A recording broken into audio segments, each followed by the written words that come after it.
Good morning. This is John Fuller with John R. Fuller, PC, personal injury attorney in Denver, Colorado. Today we're talking about hopefully the end of the road for one of my clients' cases, and it's called a mediation. A mediation is where about 95 to 98% of cases will get resolved, and it is an alternative to going to trial. Today we're going to talk about the nuts and bolts of a mediation and how it might apply to your case if you've been in an accident. Come along. Okay, first things first. So what is a mediation? A mediation is a form of alternative dispute resolution. What it is basically is a informal, less expensive way in which a significant number of cases, be they personal injury, be they divorce, be they commercial litigation, it really doesn't matter, but it's an informal way of trying to resolve disputes without actually going to trial. Most of the time, cases that go to mediation are already pending in the court system and are generally awaiting a trial date. That is certainly the case for almost every mediation that I go to in my capacity as a personal injury attorney, and that is in fact what we're doing here today. And so in preparation of the mediation, I have all the same information, albeit a little bit less, but all the same information that we would typically have going into trial. We have photographs, we have our accident reports, we have medical records, we have an analysis from all the different experts, we have copies of all the discovery and the depositions and everything else that was done leading up to the mediation, so that we can discuss with our mediator, our neutral, all of the different factors that we believe will be value drivers or liability drivers, depending on what the circumstance is in this case, and hopefully assist the mediator, the neutral, to help the parties come together towards a mutually agreeable number. And that number is dollars. It's what this is all about. At the end of the day, we hope to have an arrangement where the defendant agrees to pay the plaintiff a sum of money in exchange for a complete release, and that complete release will settle the case. So that will be the end of the road. There will be no trial. There will be generally no court approval of the settlement. It's a private agreement between the parties that makes the private agreement resolve without the necessity of a public trial. How many cases go to mediation? Most of them. Why is that? It's not that we're just in love with mediation, but it's because generally we're ordered to go to mediation or some form of alternative dispute resolution on almost every case. Generally, our mediators are retired judges. Not all of them are, but many of them are. In this particular state, Colorado, judges retire pretty early, and many of them don't relish the idea of starting a new practice or beginning to practice law again. And so becoming a mediator is a logical next step. They bring years of experience to the table with trying cases and with helping the parties to try to resolve their disputes. And many times they're very, very effective in helping the parties, resolve their differences and come to an agreement. So that is what a mediation is, why we have them, and who the players are. Okay, so who are the players to a mediation and where does it take place? So pre-COVID, mediations took place in an office building with multiple conference rooms, and generally the setup was that the plaintiff and the plaintiff's attorney would be in one room. Perhaps there'd be other parties, a spouse or somebody else that was interested. And then in the other room, generally there is the defense attorney and an insurance adjuster or some representative of the defendant. And then we have a mediator that goes back and forth between the two rooms. And so since COVID, we've had a number of different changes. Principally among them is that we typically do most mediations virtually, meaning that we do them over Zoom. And in many respects, it's exactly the same, except that, as you see, I have no client, I'm not in a conference room, and I'm certainly not, I'm not in somebody else's strange office where we're going to go back and forth. So today, what will happen is the mediator will host a Zoom meeting. I and my client will appear in one breakout room in the Zoom meeting. The defense attorney and the adjuster will appear in the other breakout room of the Zoom meeting, and the adjuster will go, or the mediator will go back and forth just as we've always done it. So even though it's being done electronically and it's a whole brave new world, we have been able to largely continue to do exactly the same thing that we did before, with a few challenges. We obviously have difficulty in showing exhibits with the same impact that we might have done in person before, but we've worked through that with some different technology and stuff like that. So that's how a mediation went by or goes down, and the next stage I'll talk about how to prepare for a mediation. Okay, so we're going to talk about preparing for your mediation, and there are a number of steps involved here, and the initial choices that have to be made. So to understand, if there are two attorneys involved, that the selection process for the mediator is that generally both sides have to agree to which mediator you're going to use. And so mediators tend to be either retired judges or sometimes they are attorneys that have just begun to specialize in mediation. At any rate, they all have their nuances and personality differences that dictate whether or not each attorney feels like they would be a good match for their type of case. And so that really dictates how we pick a mediator. If you're not represented, you could participate in that process, but you would really have no reference point of whether the mediator being proposed was one that was good or bad for your case, or had a particular background that was well suited for the case or not. The other issue is how long the mediation is going to take place. For most auto accidents, without too many complicating factors, they generally could get done in about half a day. If we have large damages, if we have liability disputes, if we have really complicated defenses or medical stuff that's going to take a while, you may consider a full day. That generally runs from about 9 a.m. until 5 p.m., sometimes even longer. I've been in mediations that have gone all the way until midnight in the past, so it can happen. Back before COVID, almost every mediation was performed in person in the office of the mediator. And so a mediator's office is an office just like anything else, except it has maybe 10 or 15 or 20 conference rooms. And so each mediation takes place in two different conference rooms, one side for the plaintiff, the other side for the defendant, and all of the parties that go along. And then the mediator will simply go back and forth between those two rooms. Since COVID and since the dawning of virtual mediations, we kind of do the same thing. We, in a virtual sense, put one side into a virtual room, we put the other side into a different room, and the mediator then will go back and forth between the two. There's no one that's probably better or worse, but if you're going to do it in a live setting, the issues that I like to discuss with my clients are what people choose to wear. We want professional clothing. You don't need to necessarily be in your most formal clothing, but we definitely need to make it above jeans and a t-shirt or something like that. I like to say, slacks and a button down or something like that for men, nice blouse, maybe a skirt, maybe pants for a female.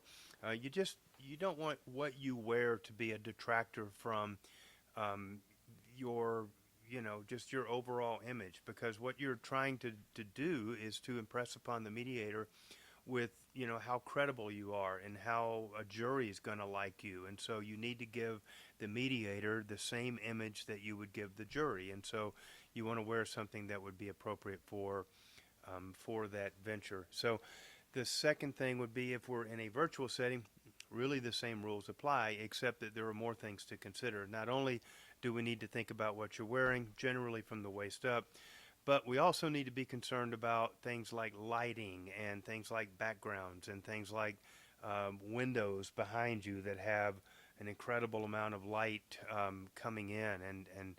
And I've even had clients that, looking in the background, and you see a a bong sitting up on the counter or something. So be mindful of what the total image is behind you as you prepare to do a mediation. You're going to be sitting there for 2, 3, 4 hours at a time, and so things that might be missed in a 5-minute call will definitely be noticed in a 4-hour or so mediation. So be prepared for those kind of things.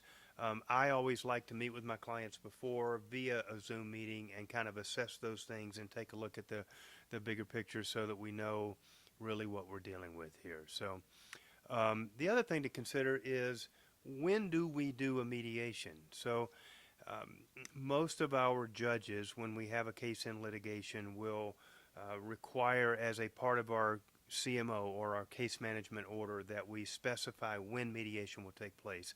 Frequently, it's 64 days before trial. There's some significance to that number of days, but it generally and conveniently happens, just about before you really need to start spending money, paying your witnesses to show up, your doctors and your treating, your experts and stuff, and really beginning the final phase of trial preparation in terms of lining up your witnesses. So it's a pretty good time to get it done. The other thing is that generally that's after the case has gone through discovery. So by that time you should have all of your depositions done. You should have your interrogatories. Your experts should have been disclosed to the other side. Rarely do we mediate a case or settle a case literally on the courthouse steps walking in for trial. It just is too expensive. If the case is going to settle, it's far better for everybody involved that it settle a couple months before trial, before all the money gets spent.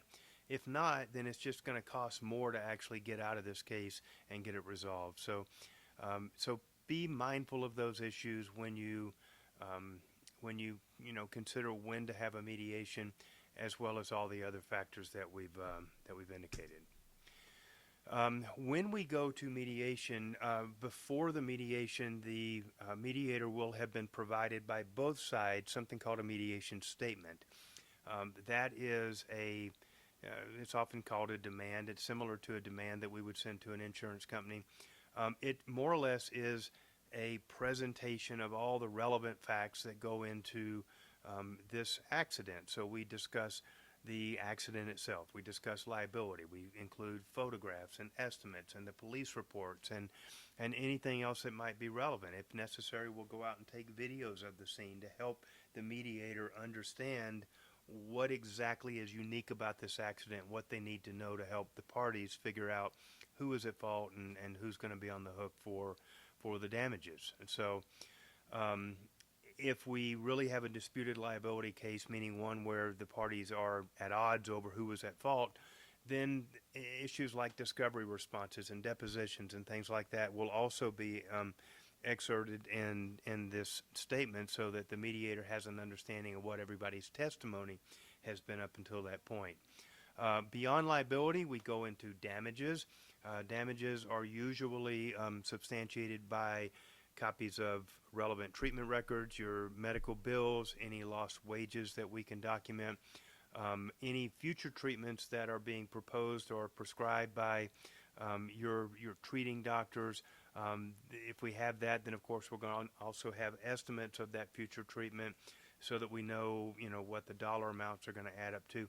And then any other losses that may come into play. If there are hobbies or particular pursuits that you can no longer do, that we're going to want to document those. If you run marathons, for example, or you're a professional skier or a professional musician or something, we're going to want to document that and show the mediator exactly what that meant to you in terms of photographs or videos or anything along the lines to help them understand how important it was to you and what it's going to take to help value the loss of that pursuit as well. We also include any negotiation history. So if there was a demand and an offer or subsequent negotiations that took place before the case went into litigation, we let the mediator know that.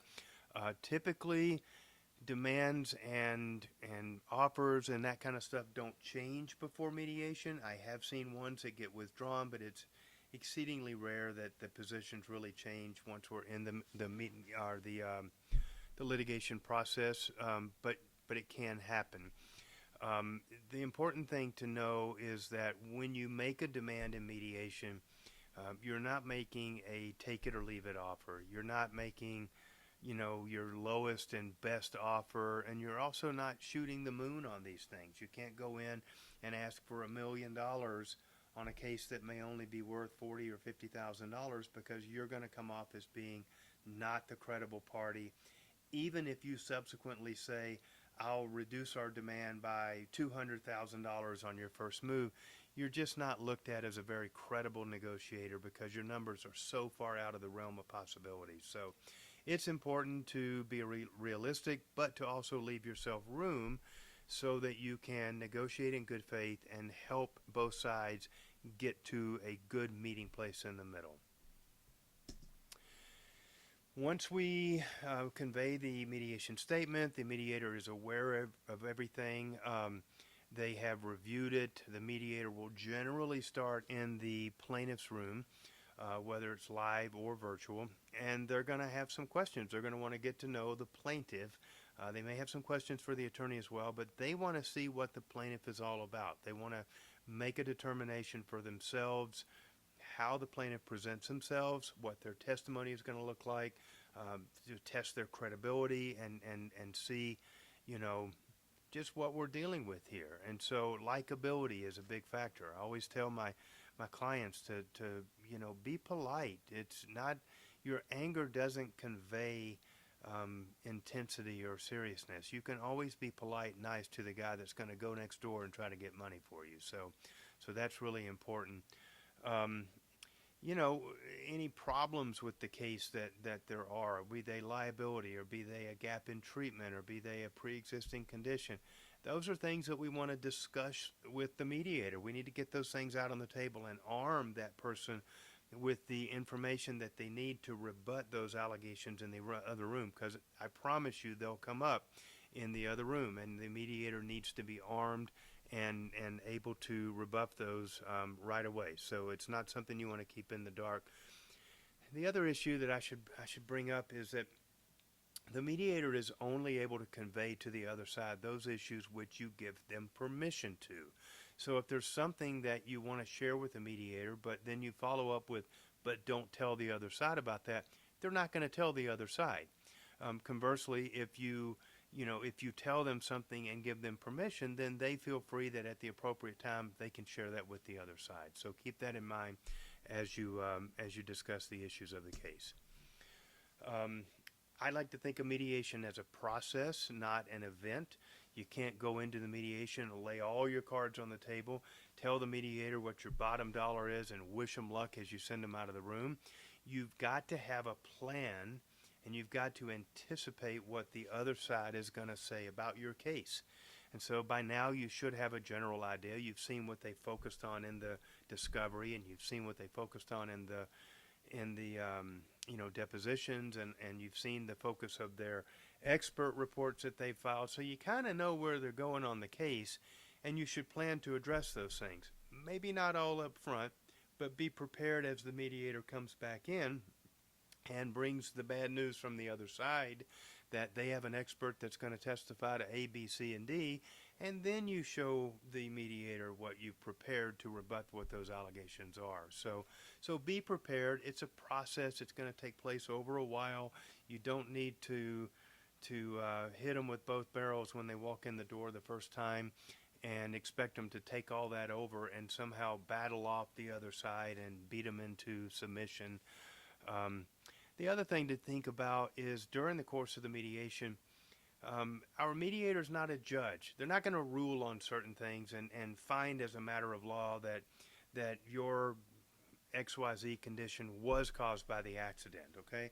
People are going to agree to disagree. And after 2 or 3 rounds, we're not going to argue about those things anymore, because their side is, we're going to present to the jury evidence that we feel like would lead the jury to conclude that this was not related to the accident.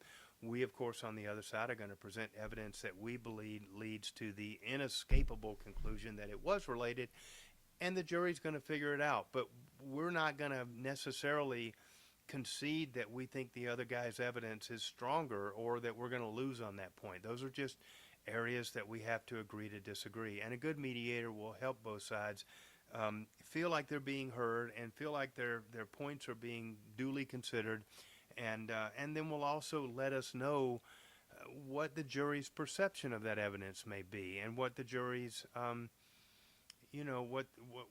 what may influence their final decision. And so those are all helpful things to know about as you get to the end of the mediation. But you won't walk out of there with a ruling that says something has been decided and the judge held that X, Y, or Z.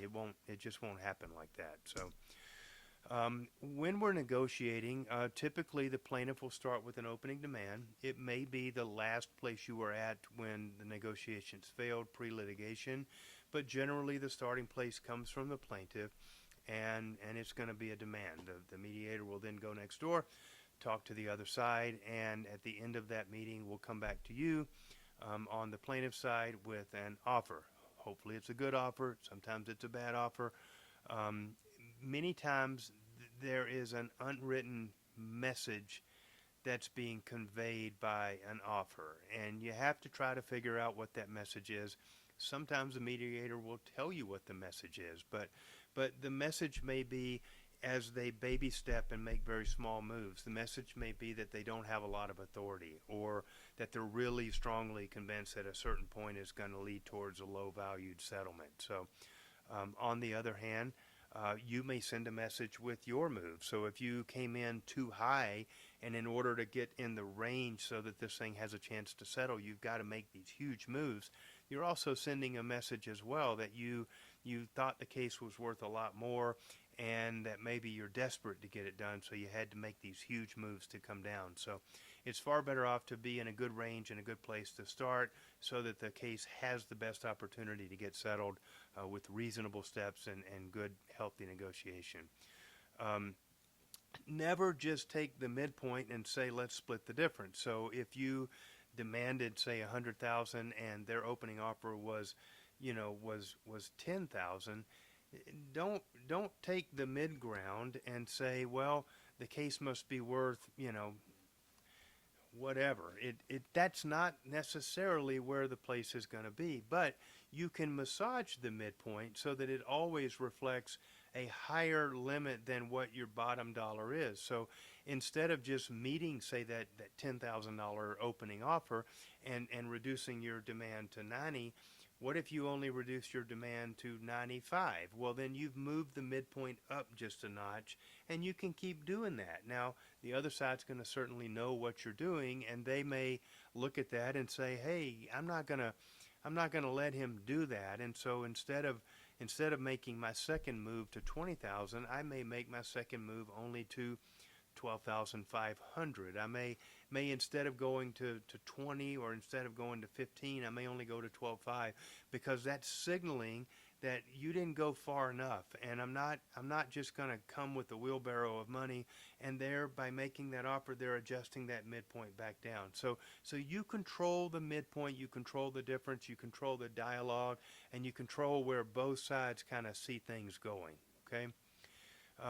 Sometimes we think in terms of rewarding a good opening offer, or a big move mid-negotiation, and you reward that by making a similar move. So if they made a great opening offer, say they opened at $50,000 or $60,000 as an opening offer, instead of coming back to them with a $5,000 move, you may reciprocate with a $40,000 or $50,000 move if it's appropriate, and if your demand is in the right ballpark, that you've got that kind of room to do that. So conversely, if they made a crappy move, you can make a crappy move back, and you don't necessarily need to reward a little baby move with a huge move on your end, unless you're so far out in left field that you've got to get some ground covered to get down to the zone where the case has the best step, or the best possibility of getting resolved. So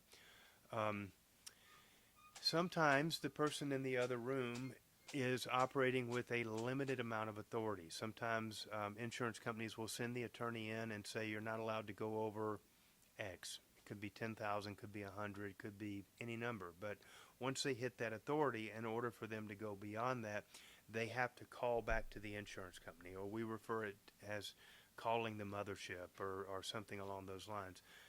That happens. It doesn't mean anything other than they showed up with less money than it was going to take to get it done. But it also tells you that you're getting close, because they're not going to come back with an unlimited authority. They're not going to come back with, as much authority as they started with to start all over again. But it does, it does happen that they're able to go back and get additional authority. Sometimes the additional authority takes a few days to get. Many times we'll have a negotiation going and the mothership is on the East Coast or something, and they simply can't get a hold of somebody or get it done until the following day or even the next week. So that can happen. It doesn't mean the end of the negotiations, but it may mean the end for today.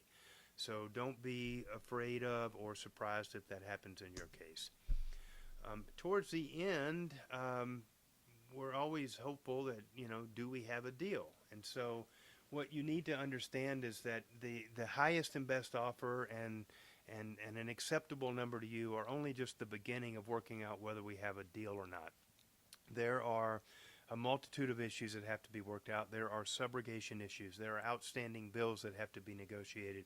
Once we have a case resolved, we turn around and then try to negotiate on the backside to reduce the amount that our clients are going to have to pay. And that could be subrogation interest with insurance companies. It could be working out issues with Medicare or Medicaid or any of those type things. It could be dealing with your doctors on medical liens. So we frequently try to negotiate those. But all that takes time. So the better prepared you are coming into the mediation, we may have already discussed that with them and have an idea what they'll do. But frequently it requires getting to that bottom dollar and then making those phone calls and making sure that you can put this thing together and get it done. Finally, in a very few mediations, probably less than maybe 15%, if you get to the very end and you're just squeezed for the last dollar that you can possibly get, occasionally an insurance company has the ability to burden the entire cost of the mediation themselves, and they do that out of a different category of funds, and so that's why it can work. It doesn't happen very often, never hurts to ask, but sometimes that can take an extra $1,000 off your plate of cost and can be the difference in getting a deal done or not. Okay, this is the next morning. We ended our mediation yesterday afternoon successfully. We got our case settled. We had a great outcome.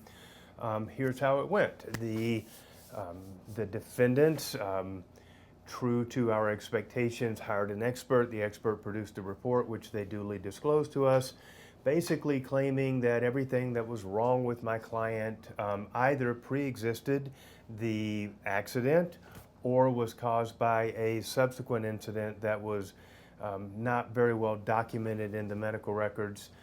As it turned out, the expert kind of got it wrong, attributed something to the wrong portion of the body, and we were able to successfully defeat the expert's involvement and opinion in the case, and that led to a very good outcome. So don't be afraid of mediation, but it's also something not to take lightly.